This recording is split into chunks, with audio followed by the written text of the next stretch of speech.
You can't order executive. Minister replies, legislators, we have powers to suspend exercise. Federal lawmakers tell president.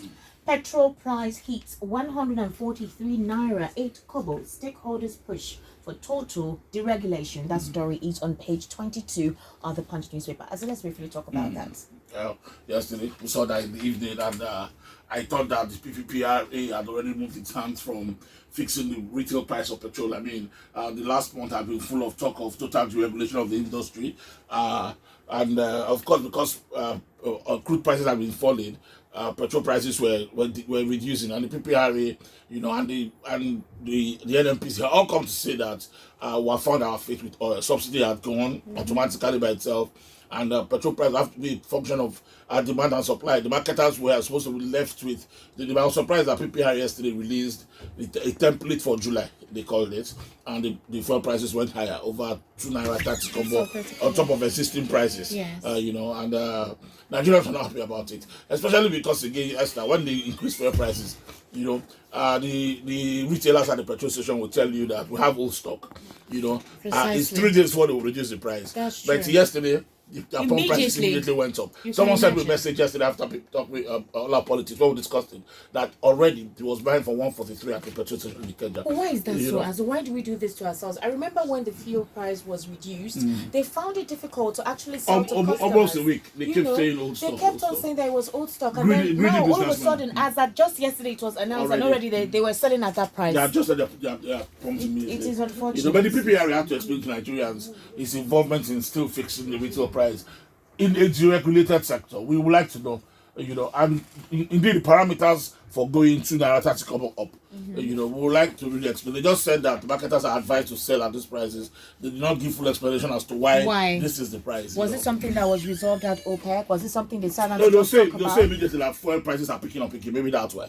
But we would like to see parameters, numbers, data. We would like to see data to signify an increase of that rate. But again, if the market is fully deregulated, we don't have to have the PPRA fixing prices. It will be simply a function of the market forces. And at that time, you can buy where you want, how you want. That's true. And the Vanguard newspaper, major headline, aftermath of shouting match. National Assembly Des Buhari holds 774,000 jobs program. That story is on page 5 of the Vanguard newspaper. Asks Buhari to go to court if aggrieved. You don't have the power, says Keyamo. Senator Uba Cabinet Minister rejects bids to influence recruitment. President warns MDAs. That story basically completely is on the page 5 of the Vanguard newspaper. Bottom page, FEC case 20.4 billion naira for Lagos Airport runway extension. That story is on page 7 of the Vanguard newspaper. How I helped surgeons cut off Wadume's handcuffs. Welder tells court. That story is on page 6. FG not shielding surgeons involved in Wadume's case. AGF should tell us why he hasn't brought those soldiers to court. I mean, the Wadume trial is on. Wadume is not asking for bail. I mean, surprisingly, he's asking to be granted bail within his rights, yes. But this is a trial that everybody feels that we know what happened, and the Attorney General's office is prosecuting. We expect that you bring everybody to court. He said they're not shielding the soldiers. Yet the soldiers haven't appeared in court once. And we're hearing revelations of the role the army played in that episode. I don't think that we should be doing this at this time. Do you think the army is doing a private court martial? No, this matter is already public. Soldiers, it was not soldiers that were killed, it was police that were killed. Yes. It was but the soldiers killed the police. Yeah, the army can do what they want to do with the court martial, but this is already a matter in public court. The soldiers are not shielded from public. The army is not shielded from public court. It is when they have a matter within the army that they can start with court martial and try it within the military justice system. But this one involves the public justice system. They have to come to court, and the Attorney General haven't said that they can't come to court. He just haven't brought them to court. We don't know why. Is there something going on? They need to explain to Nigerians. Or is there some things they're afraid they would spill? Or are there some people that they know are already involved in the situation that they're afraid let them spill? That's why it's a court, The Attorney General has to tell Nigerians why he hasn't brought them to court. He's saying we're not shielding them, so bring them to court. Let them have their day. All right, 2023, we are working to realize Igbo presidency. That story is on page 13 of the Vanguard newspaper. Ohanaeze, Amaechi, Izuogu, others. It's an illusion, says ex-Biafran soldier. We must build alliances with others, IMC. As let's briefly talk about this, because I've been hearing the Igbos over time saying we need to come together. There needs to be regionalization. It has to be a process whereby after this particular tribe or whatever, then the next tribe continues. And this has been on the table for so long. Since 1960. Precisely. So now it's coming up again. Of course, 2023, it's approaching. And it doesn't seem like the workings are very strong, but they just want to create that sort of awareness. What should be the measure in this regard? You can see this in every time the Igbo presidency is discussed. And this has been discussed in wider forums, everywhere in this country, even in the north, here in the southwest, what they have been talking about a possible Igbo presidency. Because in our history since independence, is the Igbos that haven't had a term at the presidency yet. And honestly, in a system that is transparent and equitable, a system that provides justice, we think that an Igbo man should be president. But again, it is not offered on the platter of gold. You have to want it, you have to fight for it, you have to get it, And that's what people always say, that if you want it enough, then you should show to want it enough, and politics in Nigeria is done by partisanship. You must be a member of a political party, and because it's the entire Nigeria that votes, so you must build bridges across the country. Maybe that is what the Igbos have not done, and they always sit and say, it's our turn, it's our turn. If it's your turn, then you have to want it. You have to join the political party, you have to lobby, you have to build structures, that's what President Buhari did until he became president. He wanted the presidency so bad, he had run 3 elections, he never won any.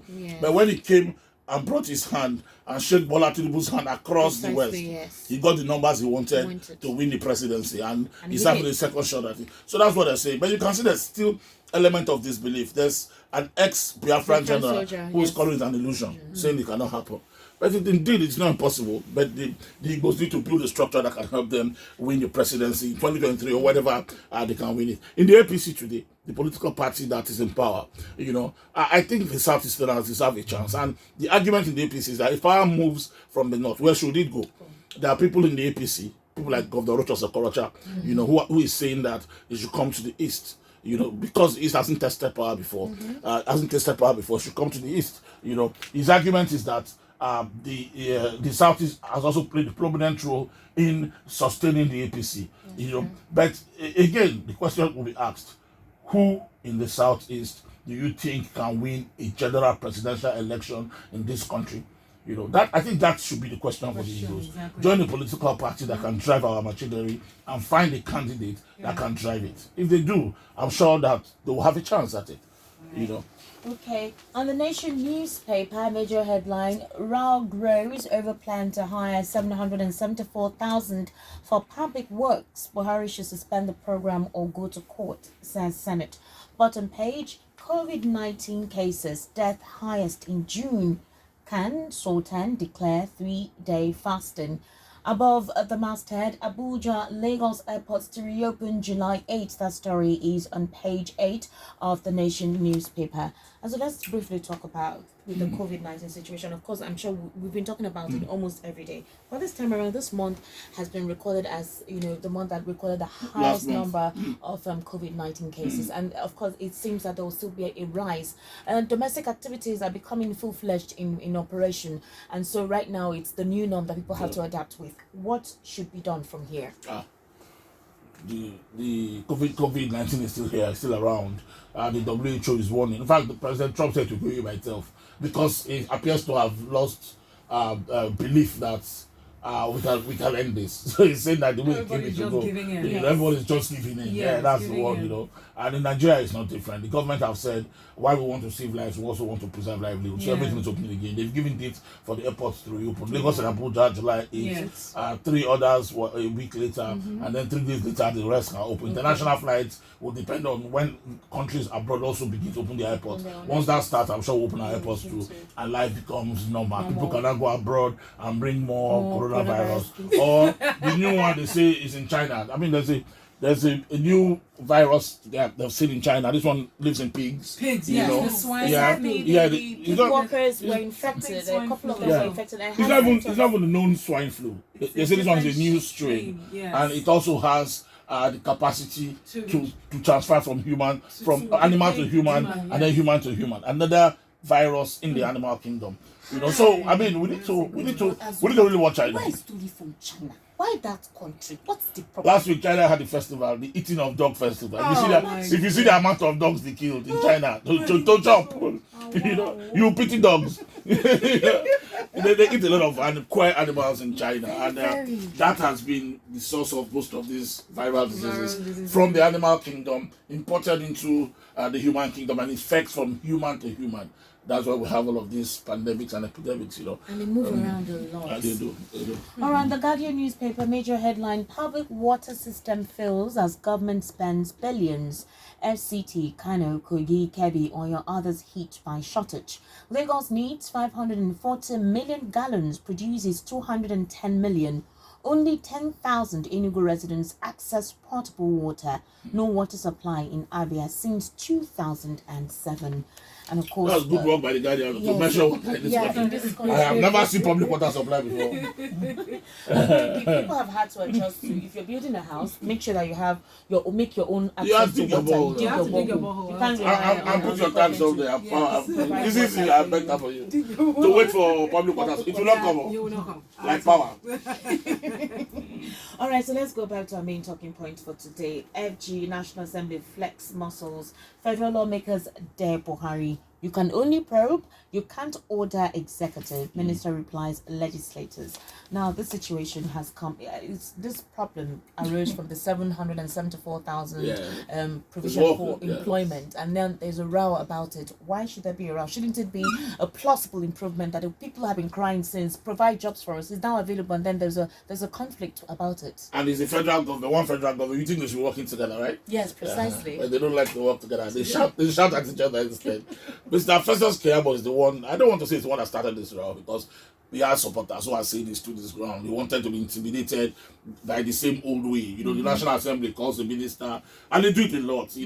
They or a head of an agency. They say sit down. It's executive session of a joint committee of the National Assembly, and they really take their time to really intimidate and sometimes shock you out of your ground and begin to dish out instructions. I think maybe that was what did not work with Festus Keyamo, the Minister of State for Labour and Employment, when he, along with the Director General of the National Director of Employment, were invited by this joint committee of the National Assembly on Labour to come and explain the composition of the committee that will select these 1,000 workers per local government for 774 local governments. When Keyamo appeared, they asked him questions, and of course he kept insisting, and they now asked journalists to leave so that they can ask him, and he refused, that he will not speak again if journalists leave. That if you're looking to unveil corruption, do it in the front of the cameras. You don't do and that this is not an executive session, is a public hearing, and that of course at the end of the day, Festus Keyamo walked out and addressed journalists in front of the National Assembly, and he took a big swipe at the members of the National Assembly. They didn't find it funny. So the National Assembly had gone and decided that they will suspend this project, this special public works project by the president. It's a COVID-19 palliative. It was in the height of the COVID-19 that the president, during one of his broadcasts, said that they will create jobs for young people. So this one is supposed to start in October. Create 1,000 jobs for local unskilled labor. So it can be anybody, street sweepers, people that will clean public parks, just anything. I don't even know the kind of jobs. But every local government, 1,000 people, and they will be paid the sum of 20,000 naira for a month for the 3 months, October, November, December. By January, they are back to the labor market. At that time, maybe COVID would have gone, would have balanced out. That was the plan for government. So the president hinged this in the office of Festus Keyamo, and asked Festus Keyamo to work with the NDE, the National Director of Employment. And the funding for this project, 52 billion, was put under the responsibility of the NDE, the National Director of Employment, a government agency that people don't hear about anymore, because as far as I know, that agency has been redundant or moribund for a long time. But this provided opportunity for him to come back to life. So the DG was at the public hearing. They asked him, what do you know about the composition of the members that will select the 1,000? He writes it up. He says it's Festus Keyamo that knows. He doesn't know. That was where the problem started. you know, and they were asking Keyamo, do you want to take 100%? The National Assembly followed and conceived this idea and funded it. You know, Keyamo said, no, it doesn't concern you. We'll set up the committees. We'll have a list of how we want to set up the committees in each state. It's members of the Christian Association of Nigeria, members of Islamic Affairs, CSOs, bucket groups, NURTW, all of them will compose 20 members each and pick the 1,000 each local government. We have arranged, we have agreed. That didn't go down well because the National Assembly members said they want to protect their own interests as well. First of all, Kayamo is saying they've been for days now, they've been intimidating him, been giving him lists, you know, and wanting to be part of how they selected the 1,000 per local government. You know, politicians, what is an opportunity for them to also bring their own people. So all of this is not going down well with Mr. Kayamo, who said this assignment is by President Buhari to him and he will deliver it. If anybody intimidates him, he will resign. He staked his reputation on it and said that he would rather resign, you know, than allow this to fail. You know? Don't you think that's a good call? Don't you think that's a good move? That remains to be seen because now the National Assembly has now, of course, tried to sideline him. They say that he said Suspended cannot work, that they are joking, that they don't have the right, that their powers is to oversight and to probe. They cannot suspend. They cannot direct the executive. And he is a lawyer who perhaps understands this thing. But what the National Assembly has now done, they are now asking his senior, the substantive minister for labor and employment, Dr. Chris Ngige, to come and brief them. You know, to come and brief them. You know, that's if the president doesn't speak and keeps quiet, that's essentially sidelines Mr. Keyamo. And that is where we'll see if he can keep good his threat to resign if he's sidelined. You know, but again, we'll have to wait and see how this pans out. The National Assembly is saying that if Mr. President doesn't like the idea of the program being suspended, he can go to court and challenge it. You know, next week will provide more details for us on this one. October is just around the corner. If they need to start those projects in October, they need to start recruitment now.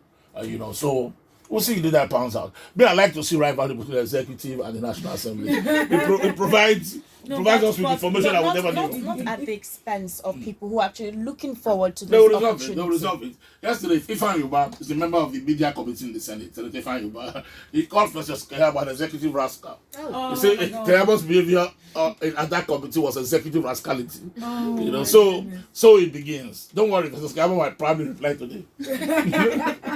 Alright, it's time for us to read your message. Send it to 0817-313-6193. Again, 0817-313-6193. This one here, we're going to start with this message here.